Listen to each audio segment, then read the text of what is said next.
Hello, this is John from caveofprogramming.com and welcome to the Cave of Programming Premium Java GUI Swing Programming tutorial series. And in this series of, at the moment, 86 tutorials, we're going to be covering GUI programming in Java Swing pretty much from scratch. Well, absolutely from scratch, all the way to some really advanced topics. So as long as you know some Java, you should be able to follow this series of tutorials. Now, in this series, we're going to look at everything from creating database-driven applications like this one here, and we're going to take a look at JDBC connecting to databases, all the way to creating simple games. So we're going to look at creating applets as well that you can run in a browser, and how you handle collision detection and animation and that kind of thing.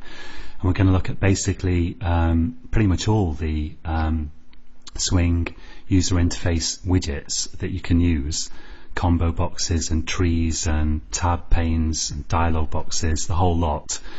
And this series of tutorials is structured in such a way that if you want to know a particular topic, you can just look at that particular tutorial and hopefully it will tell you what you want to know. But if you also, on the other hand, want a structured kind of introduction to Swing programming, then you can work through the tutorials one by one, because they do follow on one from the other, and will systematically build complete programs, two complete programs in this series. And we'll be talking about how to structure your code, and we'll be talking about model view controller and all these kinds of topics that you'll need to successfully build Swing applications. And I'll also touch on using Visual Designer in case you want to design your applications visually.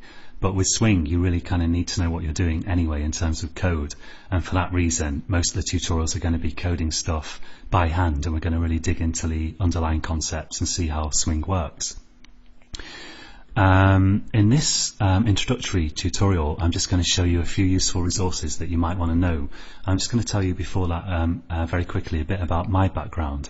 I've been a software developer and now a trainer for I don't know, around 14, 15 years now, and I've worked for places like CSC, ProQuest, SPSS, AT&T, a whole bunch of acronyms. And in this series of tutorials, I'm going to share with you pretty much everything that I know about Swing programming. So hopefully you'll be able to successfully create your own Swing programs.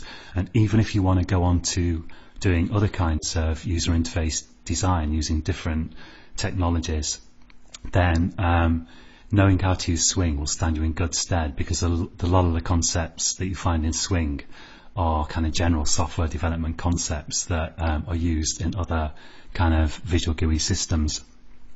Everything that we're going to be using in this series of tutorials is free, and that includes Eclipse, the Eclipse IDE for Java developers, which is a free download. It's completely free to use, and it's pretty much the industry standard. But if you want to use a different IDE like NetBeans or IntelliJ IDEA, then you'll find the stuff that you learn here very, very transferable. You'll have no problem doing this stuff in a different IDE. And we're going to look at this Window Builder Pro GUI Designer, which is a plugin to Eclipse, but you can also use, NetBeans, for example. And now on to some useful resources for this series of tutorials. If you go to Google and you search for Window Builder Pro, that's actually this is a product for visually designing stuff that was purchased by Google, I think, and released as a free designer. So you can find details on that here as an Eclipse plugin, and that's very nice to use. Although you will, as I say, want to learn how to create Swing components, Swing applications by hand as well, to really successfully use the Visual Designer. And if you search for Eclipse IDE for Java developers, that will get you a link to the IDE that we'll be using throughout this series of tutorials. IDE is Integrated Development Environment, of course. And some more useful resources are, if you search for Visual Guide Swing Components, then here you'll get a link to all the different Visual Swing components you can use. and you get example code if you click on any one of them. And in this series of tutorials we'll be covering some tips and tricks that you might not find here, but there's also really a hell of a lot of stuff here in these examples that for reasons of time I haven't covered in the tutorials, so this is a really good resource to use. And you'll probably also want the visual guide to Swing layouts, because to arrange components in Swing you use layout managers, and this shows you each one visually, and again you can click on the links to get example code. And finally you will want to use the API documents. Possibly you may want to refer to particular API documents in Java, and Swing is actually the user interface toolkit that's built into Java. So if, for example, you type J combo box Java 7 and click on this link here, you can find all the different methods and all the different things you can do with the combo box.